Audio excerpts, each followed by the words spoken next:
De temps à autre, rarement mais sûrement, un roman apparaît dont on peut dire que si les libraires disaient à leurs clients ce livre, s'il ne vous plaît pas, vous me le rapportez et je vous l'échange contre n'importe quel autre, eh bien, le client, ayant lu l'ouvrage, dira ah non, sûrement pas, celui-là, je me le garde. Eh bien, vous pourrez faire cette expérience avec le merveilleux roman, et je pèse mes mots, le merveilleux roman de Giorgio Vigolo, La Virgilia, qui paraît aux éditions de la Différence dans une traduction très élégante, très attentive, manifestement, de Nathalie Castagnier, qui donne d'ailleurs à ce livre une introduction éclairante. Mais au fond, l'enchantement que l'on éprouve à lire La Virgilia se passe d'introduction et se passe d'explication.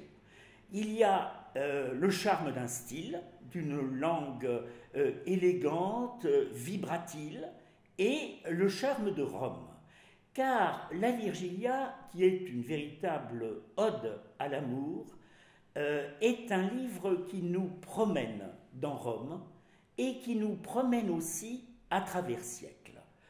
Puisque non seulement la Renaissance italienne est évoquée avec une minutie savante et gracieuse, mais on se promène depuis le XIXe siècle, qui est le temps du récit, le temps du journal que nous lisons, jusqu'à nos jours, quasiment, puisque Giorgio Vigolo a voulu mettre la mécanique du merveilleux en opposition avec nos tristes mécaniques contemporaines.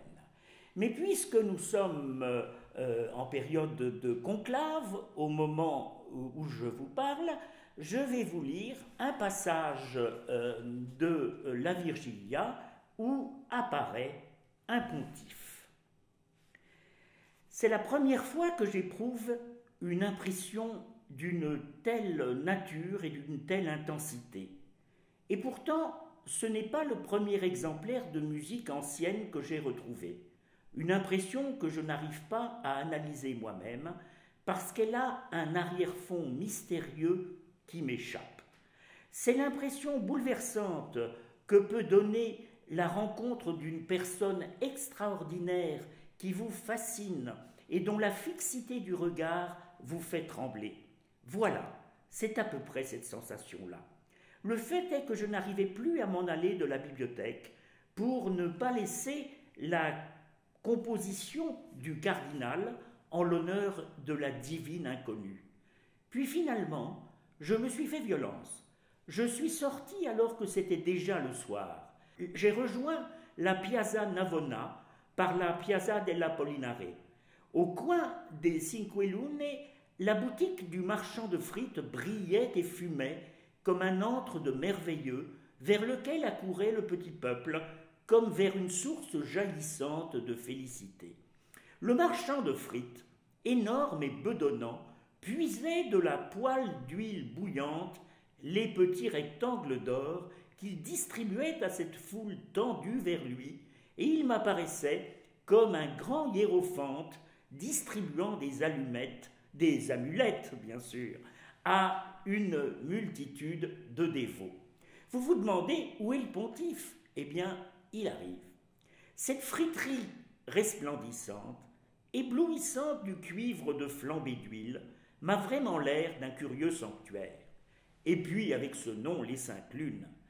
À l'intérieur, on voit des prêtres gras et mitrés de bonnets blancs occupés aux fumigations miraculeuses, leur gros ventre couvert de tabliers blancs. À Rome, tout prend avec naturel le caractère du rite. Il y a en toute chose une tradition sacerdotale, débonnaire mais solennelle. Le patron de bistrot romain est un prêtre. Tout petit commerçant romain est un prêtre. Quant au cocher romain, c'est carrément un pontife. On voit que Giorgio Vigolo ne manquait pas d'humour. Mais il y a plus fort que cet humour qui est présent dans la Virgilia, mais de façon subreptice, il y a bien plus fort que cet humour, il y a l'amour. L'amour pour une apparition, la Virgilia, une apparition de la Renaissance, et dont, dans une crypte, va être découvert le tombeau merveilleux. Ce qui est splendide, et je pèse mes mots, car c'est vraiment un livre splendide, ce qui est splendide dans la Virgilia, c'est la passion musicale, mentale, sentimentale, avec laquelle le romancier italien fait surgir les siècles passés et nous oblige à nous interroger sur la pauvreté de nos émerveillements actuels. Un aphorisme est présent dans la Virgilia qui nous dit « Ne possède rien si tu veux tout aimer ».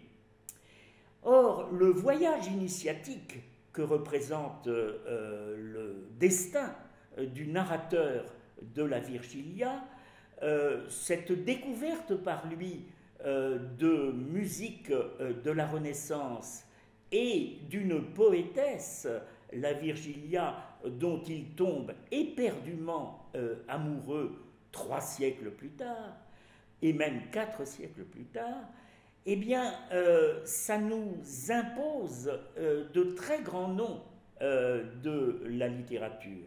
En lisant Giorgio Vigolo, on pense à André-Pierre de Mandiargue, dont l'œuvre est parcourue d'Italie. On pense aussi, et en tout cas j'ai pensé, au romancier marocain de langue française Mohamed Leftah, qui a écrit de si belles pages sur Venise. Mais c'est Rome où vous pénétrerez en lisant la Virgilia, Rome que vous reconnaîtrez même si vous ne l'avez jamais vue, et au-delà de Rome, toute la culture occidentale qui présente dans la Virgilia un vibrato délicieux. Je vais vous lire un autre passage de ce livre dont vous mesurez sans doute qu'il m'a énormément impressionné. Petite église des merveilles, perdue et cachée dans le grand halo de silence qui entoure Rome, comment pourrais-je jamais t'oublier? Le souvenir de ce matin de mai restera toujours au centre de mon âme comme un maelstrom autour duquel ma vie formera un tourbillon perpétuel d'enchantement. Nous avançâmes dans l'église toute vibrante de chants solennels et profonds du musicien invisible. Cette idée de musique invisible hante le livre, car le narrateur, dans sa chambre, croit entendre de l'orgue. Et c'est cette musique invisible qui entête le lecteur, qui le charme, dans un livre qui nous réapprend, en quelque sorte, non pas à aimer lire, ce qui est notre cas à tous sans doute, mais à aimer tout court. Car c'est d'abord d'amour que parle la Virgilia, d'un amour pudique et incandescent qui rend ce livre proprement inoubliable.